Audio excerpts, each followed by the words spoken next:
Who gon' take it there? Who gon' take it there? Who gon' take it there? Who gon' take it there? Electricity, electricity, electricity, electricity. You know what's in the air. You know what's in the air. You know what's in the air. You know what's in the air. It's possibility. It's possibility. It's possibility. It's possibility.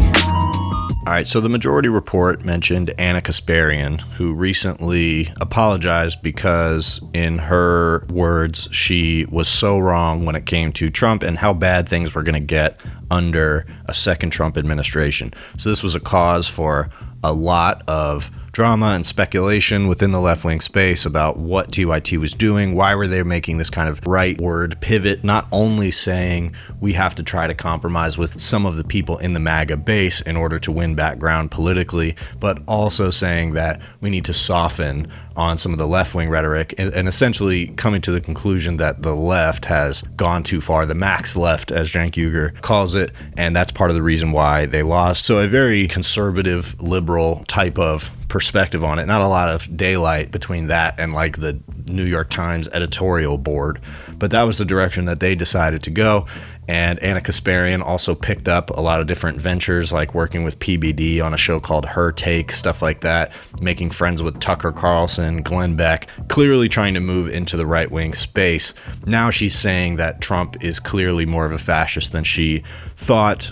She argued against even Cenk Uygur on their program about the fact that Trump couldn't possibly be a fascist. People are exaggerating. So the Majority Report mentioned the fact that Ana made this statement mostly because Francesca Fiorentini had covered it, because Francesca was fired from TYT over her disagreement with Cenk Uygur and her colorful language about it while being a contributor at the network. So now Ana Kasparian is doing this about face. We haven't seen so much of the same from Cenk, but it does seem pretty clear that he doesn't feel like his strategy of chipping away at MAGA has been working, and that, you know, real, actual opposition to Trump is what is needed. And I think that's what frustrated a lot of their audience about the tactic that they decided to take, is that they didn't want to fight at all. They wanted to negotiate, they wanted to capitulate, and they wanted to downplay what we now can see is clearly authoritarianism in America. So here's a little bit of what Ana Kasparian had to say on her end, and then the Majority Report's comments about it. By the way, guys, I was so wrong. I knew Trump was going to be bad. I didn't like, just because, when I hear the word fascist, I think of, fascism is a specific ideology. So when Cenk and I got into that debate about whether or not Trump is fascist leading up to the election, there wasn't evidence to suggest that he has or believes in a fascist ideology. I've seen now multiple videos of innocent people who are they're not obstructing, they're not getting involved, they're doing nothing other than standing kind of like away off to the side and filming ICE as they're, raining terror on people. And the ICE agents walk up to them and literally knock them to the ground. American citizens. I'm sorry, I feel guilt every single day that I didn't see this coming. I'm such an idiot. Okay, we can be generous. If this was somebody, a Trump voter, I don't know who she voted for. If this was a random Trump voter or something like that and said like, man, I'm so sorry, I was wrong about this. You have to give people the grace to change. That's obvious. That is different than being a political commentator who has been in this space for many, many, many, many years and was presented with information about Project 2025. It was actually laid out in the plan. It was pretty easy to read it, and was dismissive of that very notion, because it's not just about how you act when you go to the voting booth. You have a responsibility as a commentator and as somebody who puts things out on the internet and who talks about politics and is attempting at least to influence people. I mean, at least that's my goal, is to try to hope to educate myself and educate other people in the process. You have a responsibility to relay that information accurately. And she chose a different path. I remember the time that it broke me, and when I took the gloves off was when Cenk responded to that video of the immigrants and the altercation with the cops when they like pushed him into the corner, and Cenk went on and said like, why are we allowing immigrants to punch cops, as if that's a real fucking thing that happened anywhere, and you're a news organization meant to represent the left. That wasn't fucking happening. So all of this stuff, that down to the Tren de Aragua focus on immigration, like not only did you get it wrong, you helped lay the groundwork while you were wrong. This requires a lot of more apology, and I have Francesca back on, because I do think like, look, if I don't have a rivalrous relationship with TYT, I would love it if they were like Cenk seemed to think we're trying to steal their audience. I would love it if their audience wasn't deserting them. If they could get 100 fucking people to watch them on Twitch. I'd love it if there was, because I don't want to be the only battleship in the ocean when this fascist takeover continues. We don't have the capacity. Exactly. We need more progressive networks. I believed in that network. That's why I worked there. I want people to succeed. I wanted them to. The fact that they were well financed and still doing progressive commentary at the time was a good thing. Yeah. And it would be nice if this was a sign, because the problem is, like what Ana admits there, is that she was so focused on how other people were, their tone about this. And that's not your job, is to please everyone else's tone and make sure that everyone else is getting it right for like how Jillian Michaels might fucking accept it. Like, who cares?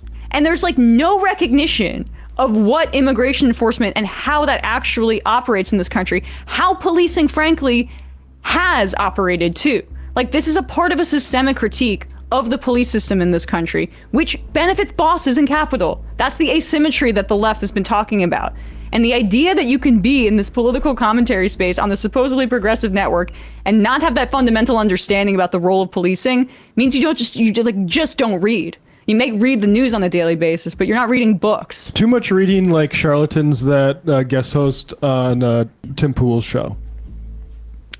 Whatever that guy. I have no patience. I have no patience for the people that were not clear-eyed about what this administration was going to be. Yeah. It was abundantly so it's just kind clear. of a facepalm moment when it comes to Ana Kasparian. I mean, the reality is the smarter thing for her to do at this moment would have been to never admit this and to just keep doing what she was doing. So it actually shows at least a tiny bit of conscience. She doesn't feel like she can keep being a political commentator and being honest with her audience without admitting the fact that she was wrong about that.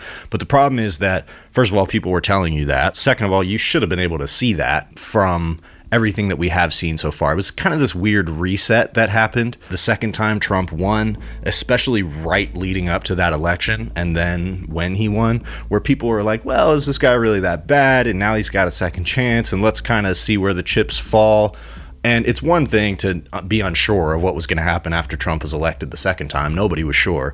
But to downplay the fact that Trump is obviously going to reach for as authoritarian ends as he possibly can, how far he can get, and what exactly America looks like on the other side of that is still an open question. But the idea that Trump's intent is to grab as much power as he can should have always been clear to anyone who's been doing this for as long as Ana Kasparian has been doing it. So that's why with Cenk and Ana, it always seemed like there was something else going on. There's some kind of business decision that they're making.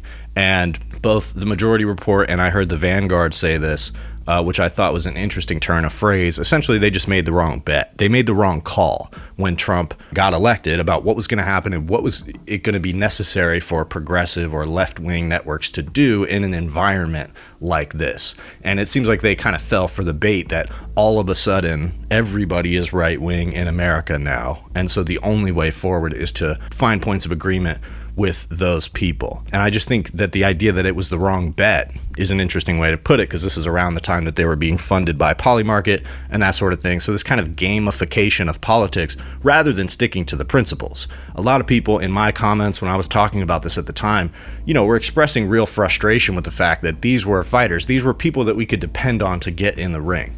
And now, specifically on the issue of Trump, they don't want to do that. And I've given Cenk and Ana credit because on the issue of Israel, they're still fighters and they'll still show up in certain places pushing left-wing angles, but they were very clear at the beginning of all this that they thought, throwing trans people under the bus, throwing immigrants under the bus, and homeless people are kind of necessary compromises to what is coming under the Trump administration and the way American politics is changing. So many people have pointed out that that's clearly calculated on their end based on the fact that their opinion about crime and immigration is changing. They're taking a more reactionary tack to these issues. And so that allowed for them to buy into this idea that, well, if the problems that the GOP and Trump is pointing to are legitimate and their rhetoric about it is legitimate, then that means the solutions and their intentions must be legitimate, which is obviously just a trick you should never fall for when it comes to Trump. But clearly there are some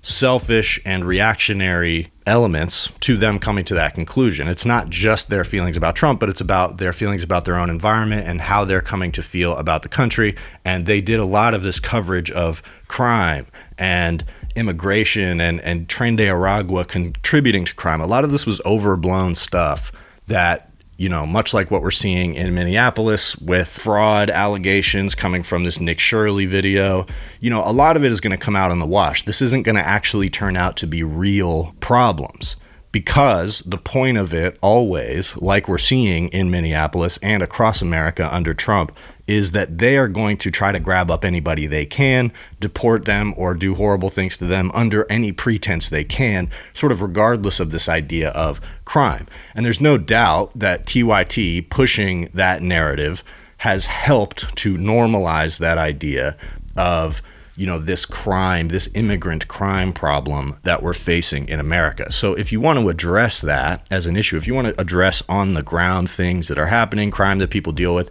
you got to do a little bit more analysis about what's really going on, which, they found that the Tren de Aragua apartment complex that was supposedly being terrorized by gangs, there were some real problems with the landlords there that seemed to be trying to pass off that responsibility onto gangs and immigrants. And we saw the same thing in Chicago with the building that ICE rappelled down into and dragged all these people out and detained them in trucks and people in their underwear and stuff. That was because of a tip by the landlord of that building, who was essentially trying to get people out of his building in ways that violate the laws of Chicago. But if you report it to ICE and say all these people are illegal, which many of them weren't, they'll show up, they'll drag people out of their houses and arrest as many of them as they can.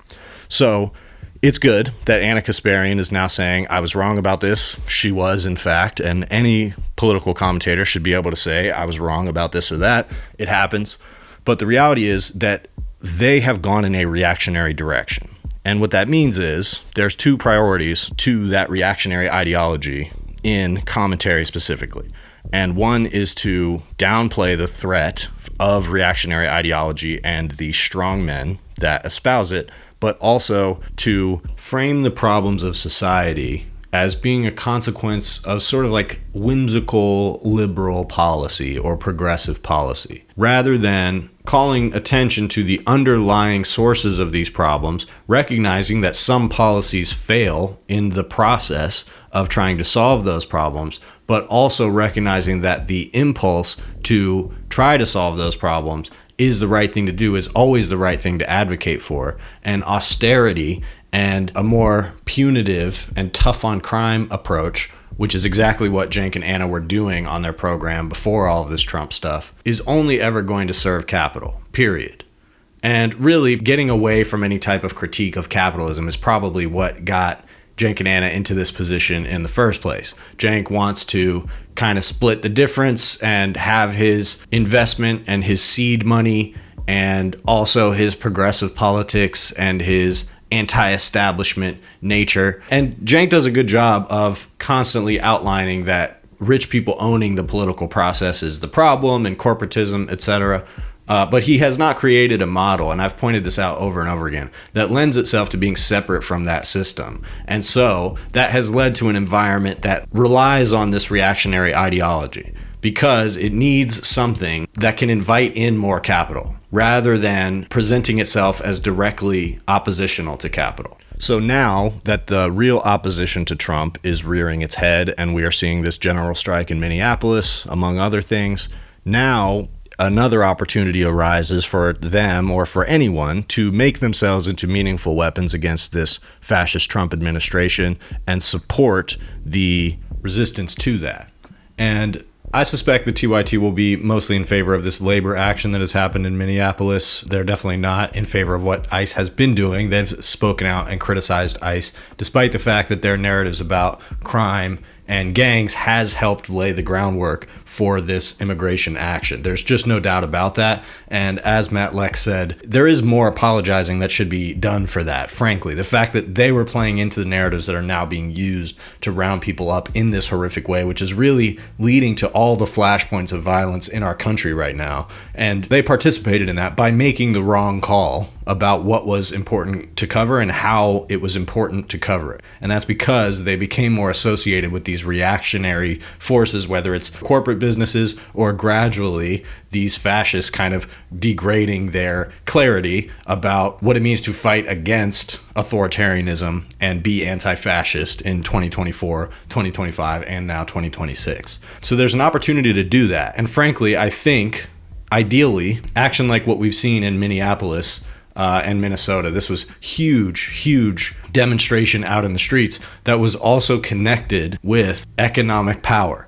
This was a work stoppage and a boycott in many cases, as well as a lot of these businesses in Minnesota and Minneapolis continuing to work to feed and support these protesters. So this is not just a march down the street. This is actual labor action that is aimed at hurting the pockets of the rich. And the reality is that it does damage across the board. And that's why from people like TYT, who are taking this more reactionary or hesitant approach now at the moment when it matters most, you're going to hear them hedging on things like that, on a general strike, because of the fact that it is a messy way to go and it's not necessarily a guaranteed victory of anything. But what it is a show of power. And that's what you should want to see if you are on the side of the people as opposed to this fascist administration. If you're on the side of the people who are being crushed under the boot of this administration, then you should be in support of any type of show of power against that. And again, I know TYT will nominally support these strikes,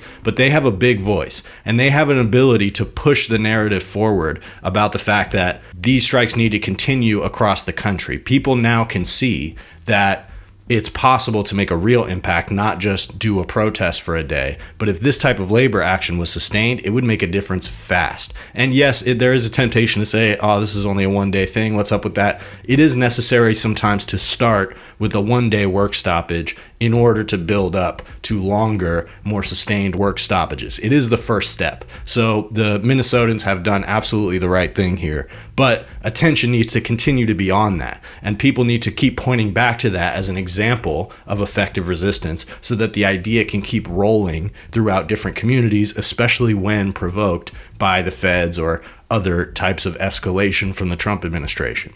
And because this is not going to get a lot of coverage in the mainstream media that way, TYT has an opportunity to do that, to cover this in a way that encourages this labor action to continue. And so, yes, because of the harmful nature of reactionary politics, it would be nice to get more of an apology from these people about how they have gone the wrong direction with their rhetoric, and that's caused real harm. But at the end of the day, I think that this type of labor politics could absolutely sweep the mainstream narrative in America if we encourage it to do so. And I think ultimately those who side with that and are willing to put meaningful skin in the game towards that end are the ones who are going to come out victorious on the other end of it. Even if it places you directly in the crosshairs of the Trump administration, that would be the way to show your audience and the people that used to be your audience that you genuinely are sorry you helped cause this. Me too close to, too much to do. The mission is too crucial. Shout it out from the rooftops until I lose vocals. Who gon' take it there? Who gon' take it there? Who gon' take it there? Who gon' take it there? Electricity, electricity, electricity, electricity.